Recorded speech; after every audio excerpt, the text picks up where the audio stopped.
போய் 15 நாட்கள் பாரதிய ஜனதா கட்சிக்கு வாக்குகள் சேகரிப்பதற்காக சென்றிருந்தேன்.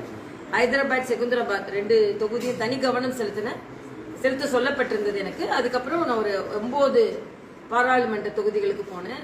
இப்போ இங்கெல்லாம் என்னமோ ஃபேஸுக்கும் கடைசி ஃபேஸ் வர வர பாஜகவுக்கு குறைஞ்சிட்டு வருது, எல்லாரும் பதற்றத்தில் இருக்காங்கன்னு ஒரு மாய தோற்றத்தை எதிர்கட்சிகள் ஏற்படுத்துகிறார்கள். அப்படி கிடையாது. ஃபேஸ் வர வர வர பாரதிய ஜனதா கட்சிக்கும் கூட்டணி கட்சிகளுக்கும் இடங்கள் அதிகரிக்கின்ற வாய்ப்பு தான் இருக்குது. ஏனென்றால் மக்கள் இப்பொழுது பார்த்து கொண்டு இருக்கிறார்கள். கெஜ்ரிவால் மோடி அவர்கள் மற்றவர்களை ஒழிச்சிருவாருன்னு சொன்னாரு. ஆனா அவங்க வீட்டுல அவங்க பாராளுமன்ற உறுப்பினர் அடிக்கப்பட்டு இருக்கிறார், துன்புறுத்தப்பட்டு இருக்கிறார். அவர் கொஞ்ச நேரத்துக்கு அவர் எங்க இருக்கிறாருன்னே தெரியல. ஆனா பெண்களை பற்றி, பெண்களின் உரிமையை பற்றி இங்க உள்ள எந்த அரசியல் கட்சியும், திராவிட முன்னேற்ற கழகம் உட்பட, திராவிட முன்னேற்ற கழகத்தின் கூட்டணி கட்சிகள் உட்பட வாயே திறக்கலனா அப்ப பெண்களுக்கு ஏற்படுகின்ற கொடுமை இவங்களுக்கு செலக்டிவ். யார் பெண்களுக்கு கொடுமை செய்கிறா, யார் பெண்கள் துன்புறுத்தப்படுகிறார்கள், மற்றவங்க யாராவது செஞ்சாங்கன்னா அதுல உண்மை இருக்கா இல்லையா அப்படின்னு கூட பார்க்காம இவர்கள் கண்டனம் தெரிவிப்பார்கள். ஆனால் பெண்கள் எந்த பகுதியை சார்ந்தவர்களாக இருந்தாலும், எந்த இயக்கத்தை சார்ந்தவர்களாக இருந்தாலும், எந்த சமூகத்தை சார்ந்தவர்களாக இருந்தாலும் நாங்கள் அவர்களுக்கு உறுதுணையாக நிற்போம். அதனால்தான் சவுக்கு சங்கர் சிறையில தாக்கப்பட்டா கூட அவர் பெண்களை பற்றி பேசியது மிக மிக தவறு. பெண் காவலர்களை பார்க்கும் போதாவது அவர்களுக்கு இப்படிப்பட்ட பெண்கள் எவ்வளவு தியாகம் செய்து கொண்டு நமது தொழிலை செய்து கொண்டு இருக்கிறார், அவர்களை பற்றி அப்படி பேசலாமா அப்படின்னு அவருக்கு தோன்ற வேண்டும். ஆனா அதே நேரத்துல வன்முறையை கையில் எடுக்க கூடாது. யாரா இருந்தாலும் சட்டம் தன் கடமையை செய்ய வேண்டும். அதே மாதிரி ஆம் ஆத்மியை சார்ந்த பெண் எம்பி தாக்கப்பட்ட போது யாருமே குரல் கொடுக்கல. அகிலேஷ் யாதவ் கேட்ட இது ஒரு சாதாரண சம்பவம் அப்படின்னு சொல்றாங்க. பிஜேபி அதை கையில் எடுத்ததுனாலதான் இன்னைக்கு ஆம் ஆத்மி அதை தீவிரமாக பரிசீலித்துக் கொண்டிருக்கிறார்கள். பிஜேபி அதை கையில எடுக்கலன்னா ஆம் ஆத்மி அந்த அம்மாவை அப்படியே விட்டுருவாங்க. ஆக கெஜ்ரிவால் சொல்றாரு, நான் சிறைக்கு போகாம இருக்கணும்னா எனக்கு ஓட்டு போடுங்க. மோடி என்ன சொல்றாரு, இந்த நாடு முன்னேற வேண்டும் என்றால் எனக்கு ஓட்டு போடுங்கன்னு சொல்றாரு. ஆக இதுதான் அந்த இண்டி கூட்டணிக்கும் அவங்களுக்குள்ள வித்தியாசம். இன்னைக்கு அண்ணன் ஸ்டாலின் மாநிலத்தை தாண்டி எங்கேயும் பிரச்சாரத்துக்கு போக முடியலையே. உதயநிதியை வெளிநாட்டுக்கே அமுச்சு விட்டாங்க. ஏன்னா இவங்க போனா இங்க என்ன எதிர்மறை கருத்துக்கள், எப்படி அவங்க தேசியத்துக்கு எதிரான கருத்துக்களை பரப்ப விட்டு கொண்டிருந்தார்கள் என்று இந்தியாவில் உள்ள எல்லா மக்களுக்கும் தெரியும். அதே மாதிரி இன்னைக்கு ஏதோ ஃபேஸ் ஏற ஃபேஸ் வர வர வர, அதாவது இந்த பகுதி வர வர ஏதோ பாஜகவுக்கு குறையிற மாதிரி ஒரு தோற்றத்தை ஏற்படுத்துகிறார்கள். அப்படி கிடையாது.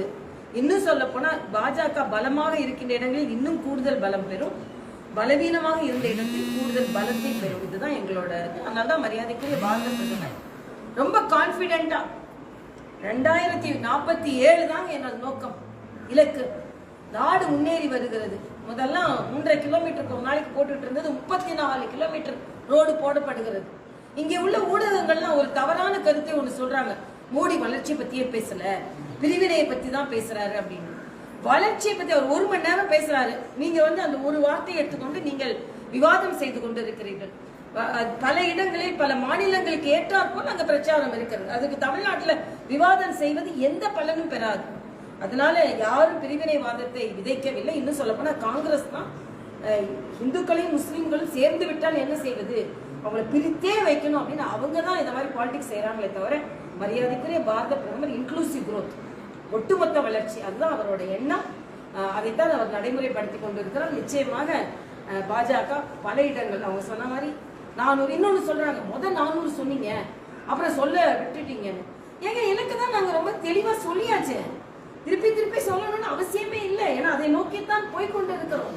அதனால சும்மா ஏதோ இந்த கடந்த 5 ஆண்டுகள் 5 மாநில தேர்தல் வரும்போது என்ன சொன்னாங்க, எல்லாத்துலயும் பிஜேபி தோத்து போயிட்டோம்னாங்க. நான் பெரிய மாநிலங்கள் எல்லாவற்றையும் பிஜேபி தான் கைப்பற்றியது. அதே மாதிரிதான் எதிர்கட்சிகளின் நோக்கம் பகல் கனவாக நடைமுறைப்படுத்த நிஜ கனவாக வரவே வராது. ஆனால் நிச்சயமாக பாஜக பல இடங்களில் வெற்றி பெறும், 400 இடங்களை கைப்பற்றும், அதில் நிச்சயமாக வெற்றி பெறும். ஒரு மிகப்பெரிய ஜூன் 4 மிகப்பெரிய கொண்டாட்டமாக பாஜகவிற்கு இருக்கும் என்பதை நான் தெளிவுபடுத்துகிறேன். ராகுல் காந்தி ராகுல் காந்தி பெண்களின் ஓட்டு பாஜகவுக்கு கிடைக்காது, மரியாதைக்குரிய மோடி கிடைக்காதுன்னு சொல்லி இருக்கிறாரு. நான் சொல்றேன், பெண்களின் ஓட்டு தான் அவருக்கு அதிகமா கிடைக்கும். ஏனென்றால் 10 கோடி பெண்களுக்கு இலவச கேஸ் கொடுக்கப்பட்டிருக்கு, மானிய விலையில் கேஸ் கொடுக்கப்பட்டிருக்கிறது. அவர் என்ன சொன்னாரு, எங்க அம்மா புகை அடுப்புல சமைக்கிறத பார்த்து அவங்க நுரையீரல் கெட்டு போயிடக்கூடாதுன்றதுக்காக நான் 10 கோடி பெண்களுக்கு நான் கொடுத்தேன்னு சொல்றேன். 50 கோடி மக்களுக்கு வங்கி கணக்கு துவங்கப்பட்டிருக்கிறது. ராகுல் காந்தி சொல்றாரு 2500 உடனே நேரடி வங்கி கணக்கு போகுமான்னு. அவங்க எல்லாமே எந்தவித அடிப்படையும் இல்லாமல் வாக்குறுதிகளை கொடுக்கிறார்கள். பட்ஜெட்ல பணமே இல்லாம தான் அவங்க வாக்குறுதி, பிரஜாவால பணமே இல்லாம அவங்க வாக்குறுதி கொடுப்பாங்க.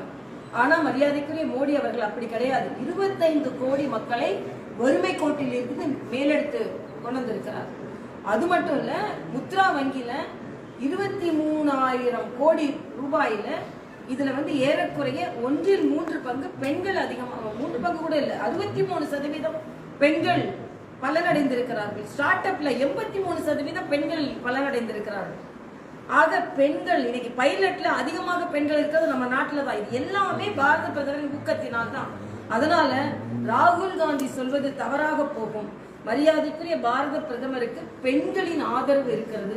பெண்கள் ஓட்டு நிச்சயமாக மரியாதைக்குரிய பாரத பிரதமருக்கும் தாமரைக்கு தான் விழும். அதுல எந்த சந்தேகமும் இல்லை என்பது எனக்கு கருத்து. நீட்டினுடைய கஷ்டம் டாக்டர் தமிழிசை சவுந்தரராஜனுக்கும் தெரியும். ஆனா அவங்க இருக்கிற கட்சினால நீட்டுக்கு ஆதரவு தெரிவிக்கிறாங்க. இல்ல, அவங்களுக்கு எப்படிப்பா தெரியும்? இப்ப மருத்துவ துறையில இருக்கிறவங்களுக்கு தான் அதோட தேவை தெரியும். எனக்குள்ள ஒரு ஆதங்கமே மருத்துவத்துறையை தெரியாமலே இவங்க எல்லாம் பேசிக்கொண்டு இருக்கிறார்கள். இன்னைக்கு இருக்கிற சவாலான சூழ்நிலையில நான் ஒரு தனியார் மருத்துவக் கல்லூரியில உதவி பேராசிரியரா இருந்திருக்கேன், அரசாங்க மருத்துவக் கல்லூரியில படிச்சிருக்கேன். ஆக இப்ப நமக்கு IAS IPS மாதிரி இதற்கும் தேர்வு வேணும்ன்றது எங்களை போன்ற மருத்துவர்களின் மிக அடிப்படை வாதம்.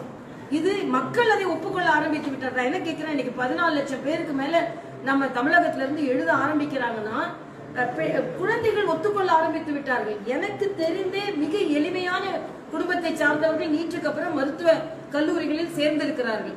அதனால இவங்க நீட்டை பற்றியும் மருத்துவ கல்வியை பற்றியும் ஒரு புரிதல் இல்லாம தான் கனிமொழி முதற்கொண்டு பேசிக்கொண்டு வருகிறார் அப்படின்னு தான் எனது கருத்து. அவங்க அவங்களுக்கு வேண்டியவோ கொஞ்சம் மருத்துவக் கல்லூரி வைத்திருக்கிறார்கள், அதற்கு ஆதரவாக அவர்கள் பேசுகிறார்களே தவிர இன்று ஏழை எளிய மக்களுக்கு இன்னைக்கு இந்தியா முழுவதும் நீட்டை ஒப்புக்கொள்ளாகிவிட்டது. எல்லா மாநிலமும் அதை ஒப்புக்கொண்டு ஆகிவிட்டார்.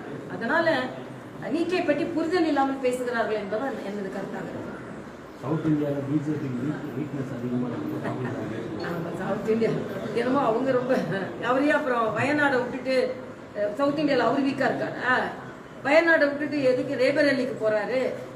அது யாரு வீக்கா இருக்காரு? ஒரு 200 இடங்கள், நாங்க எவ்வளவு இடங்கள்ல போட்டி போடுறோங்க? சவுத்து முதற்கொண்டு இப்ப நம்ம தமிழ்நாட்டுல இது வரைக்கும் நாங்க அதிகமான இடங்கள்ல போட்டி போடுறோம். பாராளுமன்றத்துல 21 இடங்கள்ல நாங்க போட்டி போடுறோம். ஆனா அவங்க எத்தனை இடத்துல போட்டி போடுறாங்க? மொத்தமே 200 இடங்கள்ல. இந்த நாட்டை 50 வருஷம் ஆண்ட கட்சி மொத்தம் 200 இடத்துல கூட போட்டி போட முடியல. ஆனா அந்த கட்சி தொடர்ந்து பாரத பிரதமரை சவால் விடுவதும், அவர் சவாலுக்கு சவால் வரீங்களான்றதும், அதாவது எந்த விதத்திலும் அடிப்படையில் ஈடான தகுதி இல்லாதவர்கள் எப்படி சவாலை கொடுத்து கொண்டிருக்கணும். இன்னொன்னு நான் கேட்கிறேன், ராகுல் காந்தி இன்னைக்கு பிரதமர் சொல்லியிருக்காரு, நான் கூட நேற்று ஒரு பேட்டியில சொன்னேன், மந்திரி சபையின் தீர்மானத்தை கிழிச்சு எறிஞ்சார். யார் அவரு? என்ன உரிமை அவருக்கு இருக்கிறது? ஆக அப்படித்தான் அவர்கள் மந்திரிகளையே மதித்துக் கொண்டிருந்தார்கள், மந்திரி சபையை மதித்துக் கொண்டிருந்தார்கள். அவங்க பார்ட்டி கான்ஸ்டிடியூஷனே மதிக்கல. அவசர நிலையில் பாதிப்படைந்தவர்கள் நான்லாம், எங்க அப்பாலாம் 10 மாசம் சிறையில இருந்தாங்க. என்னோட தங்கச்சி அப்பதான் பிறந்தா. நான் கையெழுத்து போட்டேன் எங்க அம்மாக்கு கன்சென்ட் ஃபார்ம்ல. பாதிக்கப்பட்டவர்கள் நாங்கள். ஆக அவசர நிலை போன்ற ஜனநாயகத்தின் குரல் வலையை நெரிச்சிட்டு இன்னைக்கு கான்ஸ்டிடியூஷனே மாத்திருவாரு மோடிஜி அப்படின்னு சொல்றாங்க. இல்லாத குற்றச்சாட்டை சொல்லிக் கொண்டிருக்கிறார்கள். இடஒதுக்கீடா இருக்கட்டும், சிறுபான்மையினருக்கு வேற்றுமை காண்கிறோம் என்ற ஒரு குற்றச்சாட்டா இருக்கட்டும், கான்ஸ்டிடியூஷனை மாத்திருவாங்கன்றதா இருக்கட்டும், தேர்தலே வராது, இப்படிப்பட்ட குற்றச்சாட்டுகள் அடிப்படை இல்லாத குற்றச்சாட்டுகளை சொல்லிக் கொண்டிருக்கிறார்கள். மக்கள் இதை நம்பவே மாட்டார்கள் என்பது எனக்கு. மேடம், இப்போ பார்த்தீங்கன்னா காங்கிரஸ்ல பிரதமர் வேட்பாளர் யாருன்னு அவங்க அறிவிக்கவே இல்லை. அதுதான் இப்போ விவாதத்துக்கு வரீங்களான்னு கேட்டா பாஜக ஒரு சவால் கொடுத்தாங்க, நீங்க உங்க பிரதமர் வேட்பாளர் சொல்லுங்க, நாங்க விவாதத்திற்கு வரோம் அப்படின்னு. அவங்களால கொடுக்க முடியாது. எப்படி கொடுக்க முடியும்?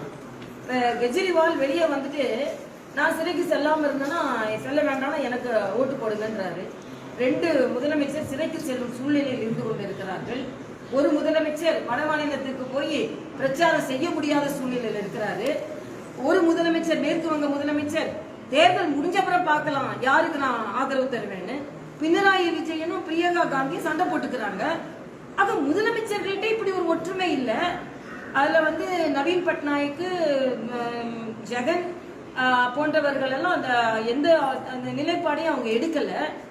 ஆக என்ன நம்பிக்கையில அவங்க பேசுறாங்க?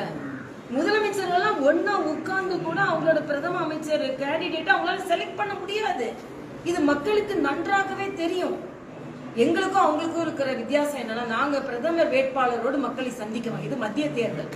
ஒரு பலமான பிரதமர் வேட்பாளரோட நாங்க சந்திக்கிறோம். அவங்களுக்கு பிரதமர் வேட்பாளர் சொல்ல முடியாது. ஒரு ரேபரேலிக்கும் அமேதிக்கும் ஒரு வேட்பாளர் தேர்வு செய்யறதுக்கு விடிகாலம் வரைக்கும் அவங்க ஆக்குறாங்க. எப்படி பிரதம அமைச்சர் தேர்வு செய்ய முடியும்? அதனால அவங்க வந்து வீக்கஸ்ட் அலையன்ஸ் இப்ப இருக்கிறதுல. பாஜக அலையன்ஸ் வந்து ஸ்ட்ராங்கஸ்ட் அலையன்ஸ். ஆக பலம் பொருந்தியவர்களை எதிர்த்து போராட முடியாமல் ஏதோ சொல்லிக் கொண்டிருக்கிறார்கள் தான் எனக்கு கருத்து. இப்போ காங்கிரஸும் திமுகவும் வந்து தோல்வி பயத்துல தான் இப்போ வந்து பிஜேபி. நிச்சயமா நான் கேட்கிறேன், டேட்டா எங்க இருக்கு? என்னமோ இன்னைக்கு தேர்தல் முடிவு வந்த மாதிரி முத ஃபேஸ்ல பிஜேபி ஸ்ட்ராங்கா இருந்தது. 2, 3, 4, 5 போக போக அவங்க குறைஞ்சிக்கிட்டே வர்றாங்க. எதை வச்சு சொல்றீங்க நான் கேட்கிறேன். உங்களுக்கு என்ன டேட்டா வந்ததா? உங்களுக்கு என்ன கணக்கெடுப்பு இருக்குதா? அப்ப நீங்க வாய்க்கு வந்தெல்லாம் சொல்லலாமா? அதனால நான் என்ன சொல்றேன்னா, நாங்க பலம் பொருந்தியவர்களாக மாறிக்கொண்டு வருகிறோம். இது உங்களுக்கு எப்படி கவுண்டர் பண்றதுன்னு தெரியல.